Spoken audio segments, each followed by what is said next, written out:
If you're a student nurse, you've probably heard the word professionalism 1,000 times. But what does it actually mean in practice? Well, today, we're going to unpack all of that. We're diving into the Nursing and Midwifery Council's 2018 code to figure out what it really means to be a professional from day one. And right out of the gate, the code hits us with this. Wow, this isn't just a suggestion, it's a huge expectation. It's not just about what you do, it's about who you become, an example that other people look up to. That really sets the bar high, doesn't it? So this professional code, what is it? Honestly, the best way to think about it is as the absolute non-negotiable rulebook for your entire career. And the expectation is that you don't just know what's in it, you're actually living it from your very first day.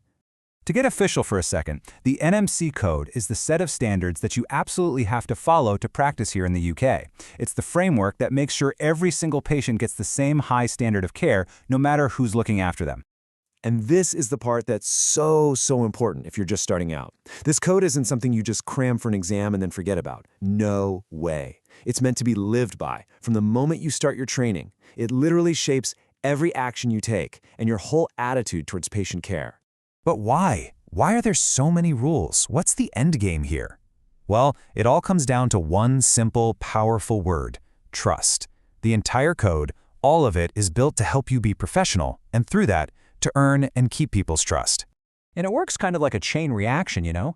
When you stick to these professional standards, you start to build confidence. And that confidence is what leads to trust, not just from your patients, but from the public, and, just as importantly, from your colleagues. And that circle of trust, it's way bigger than you might think. It's not just about the person in the bed. It's the public who need to believe in the healthcare system, and it's your own team who need to know they can count on you. Every single thing you do professionally builds trust in the entire profession. So how do we actually build this trust? Well, the code is super helpful here. It breaks it all down into 3 core commitments that you make personally. This is where the big idea of professionalism becomes something you can actually do. Just look at the language here. At all times, a personal commitment. It's so absolute, right? It's making it crystal clear that this isn't some role you just play when you're on shift. It's a standard you have to live up to constantly, even when you think no one's watching. And that's really the heart of it. Professionalism isn't just a show you put on for other people. It has to be a deep, personal dedication to these standards. It's about really believing in them and making them a core part of your identity as a nurse. Okay, so we've covered the what and the why. But what does this actually look like in the day-to-day life of a student nurse? How do you take this code from a document and make it real? The short answer, it gets tested everywhere. When you're on placement, obviously, every action counts because it's the real deal. But the standard is exactly the same when you're in a simulation. That's your practice arena, and you're expected to bring that same level of integrity. Just let that sink in for a minute. Your professional attitude doesn't get switched off just because your patient is a mannequin.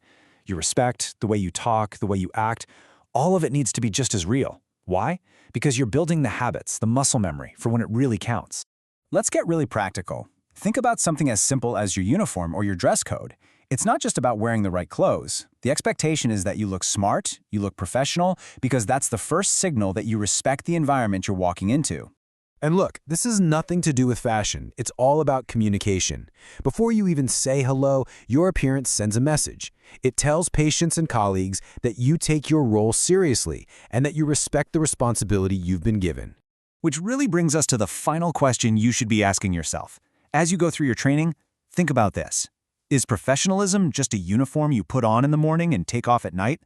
Or is it slowly becoming a real, fundamental part of who you are? The code is definitely challenging you to make it the second one.